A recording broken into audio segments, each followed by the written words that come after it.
Tonight on Reporting Scotland, Nicola Sturgeon says she did not take COVID decisions to score political points.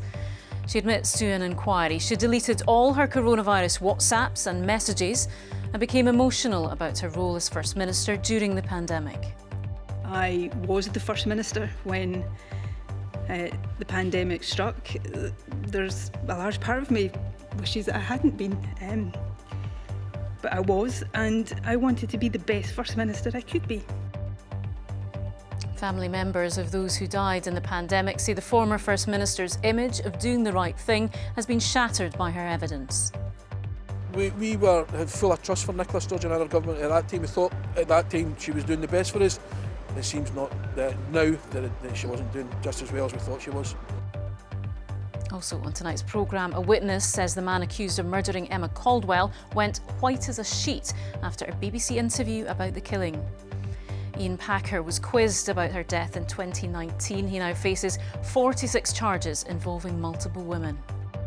And coming up in the sport, Aberdeen are looking for their fourth manager in 3 years after sacking Barry Robson, just 12 months after he was appointed. Hello, I'm Laura Miller. Welcome to Wednesday's programme.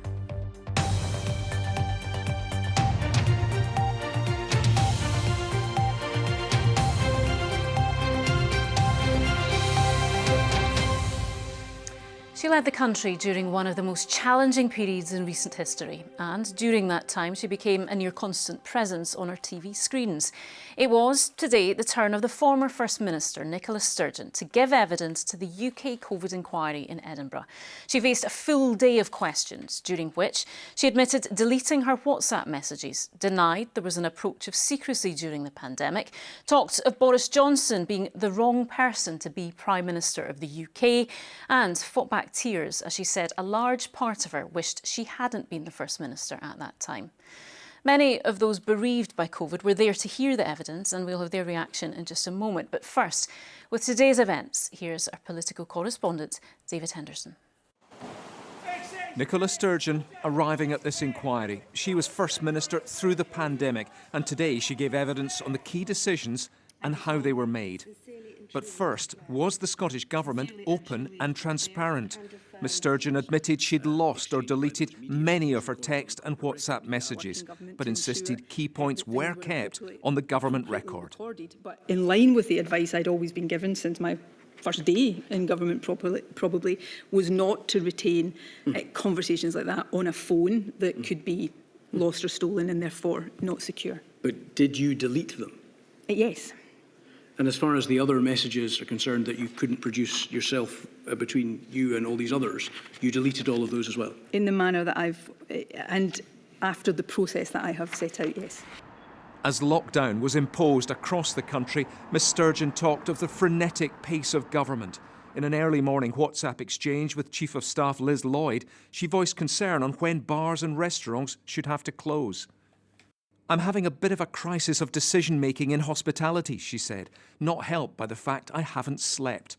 Liz Lloyd replied, the only alternative is 8 p.m, but no alcohol. Restaurants would like you for that. Ms Sturgeon said, it's all so random, but I think we need to be prepared for a bit of a backlash. In another WhatsApp, she described Prime Minister Boris Johnson as a clown. She was asked today about his role and her own. The then Prime Minister, Mr Johnson, was the wrong Prime Minister for this crisis. Did you share that view? Yes. I thought Boris Johnson was the wrong person to be Prime Minister. Full stop. Did you consider yourself, against that background and your considerable ministerial experience, to be precisely the right First Minister for the job? No, that's not how I would have thought of it at all. I was the First Minister when the pandemic struck. There's a large part of me wishes that I hadn't been, but I was, and I wanted to be the best First Minister I could be during that period. It's for others to judge the extent to which I succeeded. This was Nicola Sturgeon's last cabinet meeting, but the inquiries wanted to know if she sidelined these colleagues throughout the lockdown, making all key decisions herself. I did not have carte blanche, wide latitude to take decisions, and nor should I have had incidentally, nor would I have wanted to, given the seriousness of what we were dealing with. I'm not sure anybody would have chosen to take solely onto their own shoulders the decisions that were falling to be made, although I always accepted that the final accountability and responsibility as First Minister lay with me. So Ms Sturgeon said her responsibility was to the Scottish people, not Boris Johnson. But had she sought to politicise the pandemic? The inquiry saw Scottish Cabinet papers from June 2020, which said consideration should be given to restarting work on independence and a referendum, reflecting the experience of the coronavirus crisis. You saw a political opportunity in the fact that you were well equipped in your mind to deal with the response and he was not. At times in those early days, I felt overwhelmed by the scale of what we were dealing with. And perhaps more than anything, I felt an overwhelming responsibility to do the best I could. And so the idea that in those horrendous days, weeks, I was thinking of a political opportunity, I find, well, it wasn't true. COVID's claimed the lives of around 18,000 Scots and disrupted many more. The pandemic may be over, but the regret, it seems, is not. I wish with every fibre of my being that the decisions my government have been able to take could have reduced the number of people in Scotland today who did lose someone to COVID. And I am deeply sorry to each and every bereaved person and each and every person who suffered in other ways. I did my best, my government did our best, and people will judge that. But I know that every day I tried my best and those working with me tried our best to steer this country through the COVID pandemic in the best way we could. So this key witness departs. For some, her evidence brings answers. Others still have questions. David Henderson, reporting Scotland. Well, this was an important day for many of those families who lost loved ones during the pandemic. Some were at the hearing looking for answers and listening to what the First Minister had to say.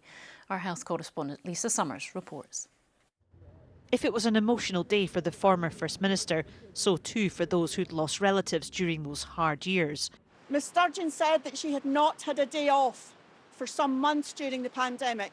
Well, I would ask Ms Sturgeon to consider walking a day in our shoes, because we have not had a day off since the death of our loved ones.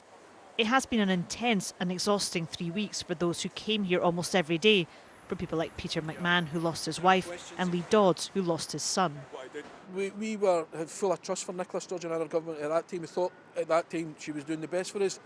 It seems not now that she wasn't doing just as well as we thought she was. When she says that she has to live with it every day, the rest of her life. What was? We wanted the answers and she wouldn't give us them. Louise Lawrence was amongst those who came to listen to the former First Minister today. It is emotional and it triggers thoughts about what was happening at that time. Her husband Andrew was a government advisor who worked closely with Ms Sturgeon in the early months of the pandemic, but he died after catching COVID while being treated for cancer in hospital. I think so much evidence has been lost that we can't get the answers that we all deserve and need in order to grieve properly. And why is that important? Because it tells you so much about the culture in the organisation at the time. I think it's important for us to know that where decisions were made, they were based on the best and widest evidence that was available at the time. There is much more for the inquiry to examine in the months ahead. These families still have questions about whether more could have been done to save their loved ones. They hope those answers will come. Lisa Summers, reporting Scotland, Edinburgh. Well, let's pick up on that with our political correspondent David Wallace-Lockhart, who's outside the inquiry in Edinburgh for us tonight. David, a big day in this inquiry so far. There were questions hanging over Nicola Sturgeon leading into this. Did we get those answered? Well, big questions, for example, Laura, about WhatsApp messages. Nicola Sturgeon confirmed that she'd deleted them from the pandemic. She pointed to Scottish Government guidance that said they could be deleted, provided that important information had been uploaded centrally beforehand. But we've also heard from representatives for COVID-bereaved families who say that they feel this denies them the full picture. And it sounds like there are two groups who are never going to see eye to eye on this issue.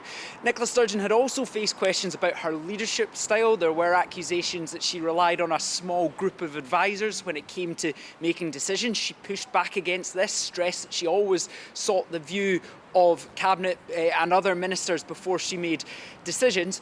And we knew that Nicola Sturgeon, she said multiple times before that she felt she didn't get every decision right during the pandemic. And we got some specifics on that. She talked about her regret over not locking the country down a week or two earlier and seeing what the more positive effect of that could have been. And David, she's not been in the public eye so much since she stepped down as First Minister, but we saw a lot of her today, hours of intense questioning. Yeah, and at points it felt like those daily COVID briefings that Nicola Sturgeon used to give when she was First Minister during the pandemic, where she was spelling out a decision that she'd made, why she'd made it, and what she thought the outcome of that decision might be. So it was interesting to see her in that context again on quite comfortable ground, it felt, when she was talking about operational decisions. On slightly shakier grounds in some respects, she talked about suspending any plans for independence during the pandemic, just then to be confronted with Cabinet minutes from the summer of 2020, where it then talked about ministers wanting to give consideration to restarting that campaign. And of course, we did get those significant emotional moments from Nicola Sturgeon today, including when she was talking about regret over care home deaths. I think that was probably the most emotional we've ever seen Nicola Sturgeon publicly, and perhaps quite a stark reminder there of how bleak that pandemic was for everyone, and an element of reliving it all via this inquiry. OK, David Wallace-Lockhart in Edinburgh, thank you. A jury has heard that the man accused of strangling Emma Caldwell was as white as a sheet after a BBC journalist interviewed him about her murder. One of Ian Packer's former partners said it was, in her words, written all over his face that he was being found out. He's denied strangling Emma in 2005. Our Home Affairs correspondent David Cowan reports. Broadcast in 2019, this BBC Scotland documentary has been lodged as evidence at the trial at Glasgow High Court. The unsolved murder of a young woman. Her name was Emma Caldwell. Ian Packer's former partner told the jury that he had contacted Samantha Poling, a journalist involved in its production. She interviewed him twice, the second time in February 2019. The woman was asked how he was afterwards. She told the jury, "His whole face was grey. He was white as a sheet. You could see something had gone badly wrong, as if it was all closing in on him. He said, 'They are blaming me for Emma.' My gut instinct was that this isn't going away." Cross-examined by the defence, the woman agreed that Ian Packer had been perfectly willing to be interviewed by Sam Poling and had wanted to do it. She agreed that someone being blamed for something as serious as this would be unlikely to take it well. The question for a second time by the prosecution, she said, it was written all over his face that he was being found out. Another witness alleged that in Strathclyde Country Park in 2013, out of the blue, Ian Packer had grabbed her throat and sexually assaulted her. She said her blood froze when she saw he'd been linked to Emma Caldwell's murder. And 3 other women told the court Ian Packer sexually assaulted them when he was working as security at an adult-themed party in a Glasgow club in 2016. All charges he denies. Tomorrow the jury will visit the woods where Emma's body was found 18 years ago. David Cowan reporting Scotland, Glasgow. Now, could Scottish football be getting an independent regulator? The matter has been discussed by MSPs at Holyrood tonight, following a campaign by fans groups looking for more transparency from those who run the game. Well, here to talk about this is our sports news correspondent, Chris McLaughlin. Chris, what kind of regulator are we talking about? Because England are introducing one too, aren't they? Yeah, the Westminster government, Laura, passed a bill at the end of last year, paving the way for an independent regulator. That came after a fan-led review of the game, fears over clubs being involved in a European Super League, and club sustainability. Now, the issues here in Scotland are slightly different. There's no chance of clubs here forming a Super League in Europe, no chance of Qatar or Saudi Arabia trying to buy up clubs in Scotland, but plenty of people here still feel that those at the top of the Scottish game could be more transparent. Now, the SFA have so far resisted calls for an independent regulator. They say their governance at the moment is robust, and they think it would be financially crippling for Scottish football to be involved in football regulation as well. So what is the likelihood of this actually happening then? Well, tonight's debate was just that. It was a debate. It was a chance for people to ask for more talks. There is cross-party support for this, though, because it was brought by the SNP's Ben McPherson, but Douglas Ross from the Conservatives said he would support everyone getting around the table. Jackie Baillie from Labour said that a regulator should be considered. At the end, though, the Sports Minister, Marie Todd, said she would like to see what's happening in England and wouldn't commit at the moment to an independent regulator in Scotland, but said the door is not closed. Football will continue to resist this. For that reason and for financial reasons, I think we won't see an independent regulator here in Scotland anytime soon. OK, certainly one to keep an eye on. OK, thanks, Chris. To some of the day's other stories now. The first new restrictions on XL bully dogs are being introduced in Scotland on the 23rd of February. It will be legal to own one, but it must be muzzled and on a lead in public. Selling or exchanging the breed will be banned. Owning an XL bully without an exemption certificate will become an offence in July. It wasn't until last summer. An 11-year-old girl is in hospital in a critical condition after a collision with a bin lorry in the Borders. It happened earlier today on the A6 105 near East Gordon. The girl was taken by air ambulance to the Royal Hospital for Children in Edinburgh. Police are appealing for information. Now, members of the public are being asked about how climate change is affecting their day-to-day lives, which could inform future environmental policies. The Scottish Government is looking at our resilience to droughts, floods and wildfires under the new plan. Our environment correspondent Kevin Keane reports. We're seeing scenes like these more often, and predicting flooding is becoming ever more difficult. Wildfires too are becoming a challenge. They're lasting longer and are more difficult to control. And so a plan is needed, like changes to this burn in Barrhead. It now has its own floodplain on land once covered by derelict buildings. And the local school children say it's now a great place to go. It was really dirty and mucky, but now it's made a change. It's like really clean and clear. There was lots of glass and lots of rubbish, but that's definitely changed now, and it's not as dirty as it used to be. Using nature to protect us like this living wall in Madrid is a key part of the plan. It provides shade for the buildings, keeping them cool. The difficult decision for politicians is around when rather than whether to spend the money. Projects like this are an expensive upfront investment, but studies have shown it's cheaper to do this than pay for the clean-up from flooding further down the line. So can we afford it? We just have to afford it. I mean, I think much like our actions to reduce emissions, it will have to be a combination of public money, absolutely, but equally we have to be open-minded to leveraging in other means of financial support. So challenges ahead, both environmental and financial. Kevin Keane reporting Scotland. OK, let's get tonight's sport now with Lewis, and all change at Pittodrie. Certainly is, Laura. Another managerial casualty, and yes, come to expect it in football. It's a brutal industry. Thanks very much, Laura. Hello there. Yes, Aberdeen are looking for a new manager after sacking Barry Robson, with chairman Dave Cormack saying their current position of 8th in the league is unacceptable. It's just a year since Robson was appointed caretaker manager after Jim Goodwin lost his job. A run of 7 consecutive wins followed, and that led to him being given the role on a permanent basis. They went on to finish 3rd in the Premiership, which then meant qualification for European group stage football. But this season, they have failed to reach those heights. Despite some impressive performances, they were eliminated from Europe. They made it to the League Cup final, but they were beaten there by Rangers. And after last night's draw with Dundee, Robson was told his time was up. Our reporter Tyrone Smith was at that game, and he's been across the story today. Tyrone?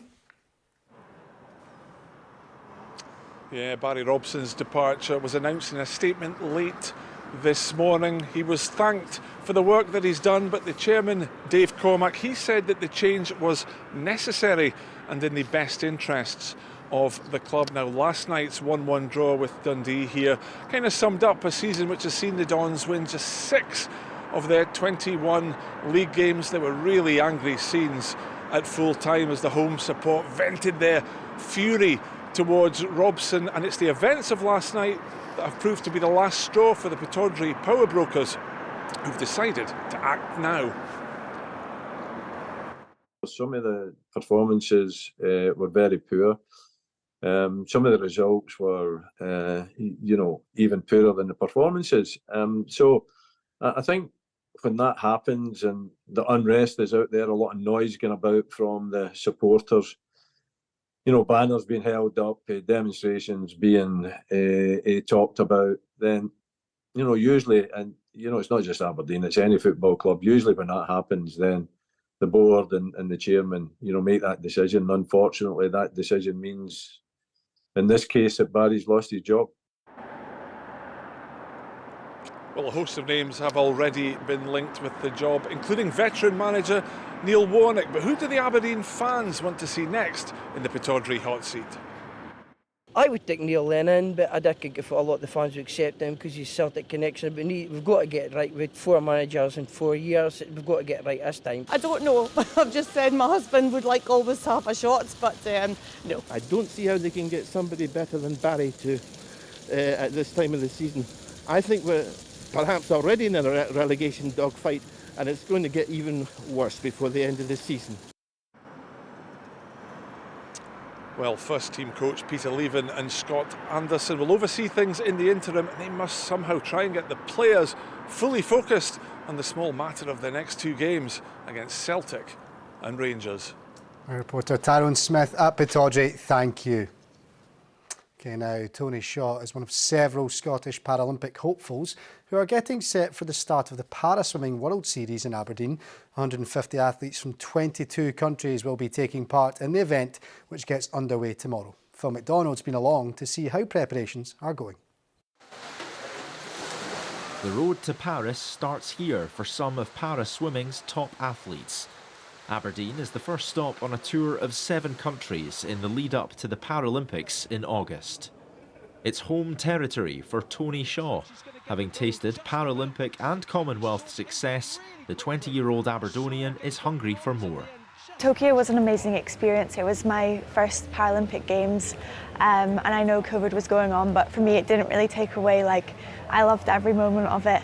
And I think this year I'm just focusing on April, the times I need to get them first. So I'm not looking ahead, I'm just hopefully fingers crossed for April. It's the second time Paraswimming's World Series has come to Aberdeen. It was last held at the city's aquatic centre in 2022. Due to COVID, it was held behind closed doors. Unlike the last time the event was held here, these seats will be filled with people watching on. And for those swimmers who live and train in Aberdeen, it holds extra significance. For rising star Jack Milne, swimming in front of a home crowd will be a special moment. It will mean so much. There'll be families, there'll be friends that are just able to watch the pool, and to us that will mean so much.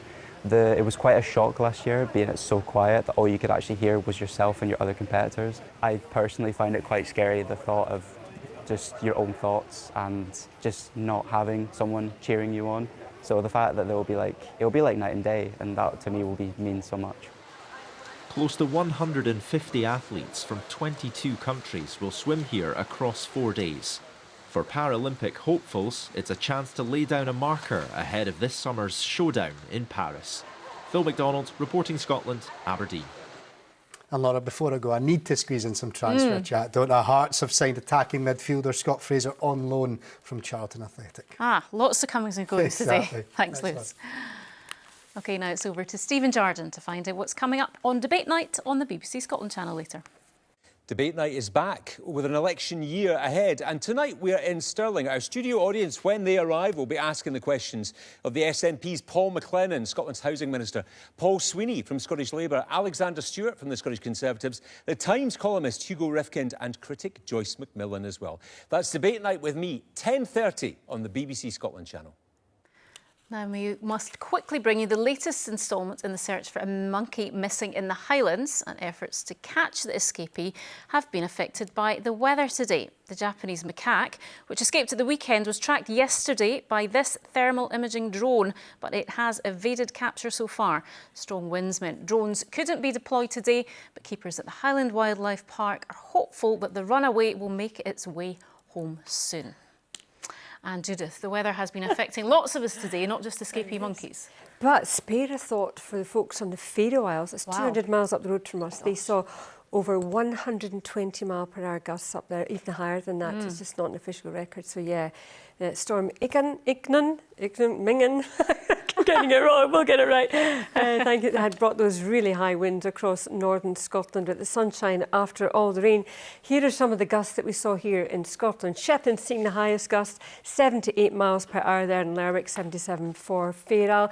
And that storm, a really unusually deep low pressure system now moving away towards Norway, making landfall there tonight, where we will see gusts of 100 miles per hour for the Norwegian coast. But for us, it settles down a bit. Still windy though, not the winds we saw today. And then we'll start to see this warm front coming in as we head through the latter part of tomorrow, and that will introduce milder conditions once again and some rain. As far as tonight's concerned, a number of blustery showers continuing to push in across the north and the west, drier through southern and eastern Scotland with some clear spells. Still a strong gusty westerly wind blowing with severe gales across the Northern Isles initially, stepping down to the gale force category as we head through the latter part of the night.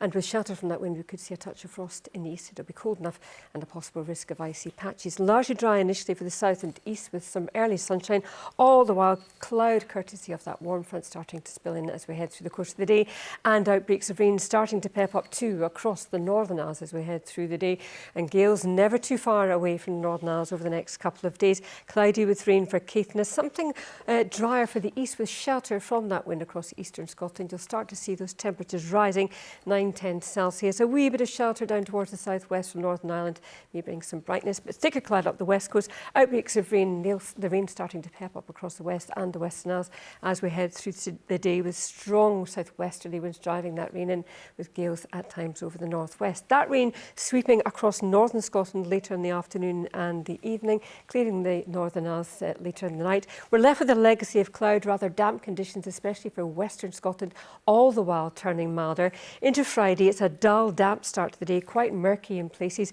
something brighter in the east and coming into the north, and that rain pepping up across western parts. It's a blustery day, but noticeably milder. That's your forecast. OK, thanks, Judith. And that is Reporting Scotland. Anne McAlpine will be here with your late news around 10:30 tonight. Join her then if you can. In the meantime, from everyone in the team right across the country, enjoy your evening. Good night.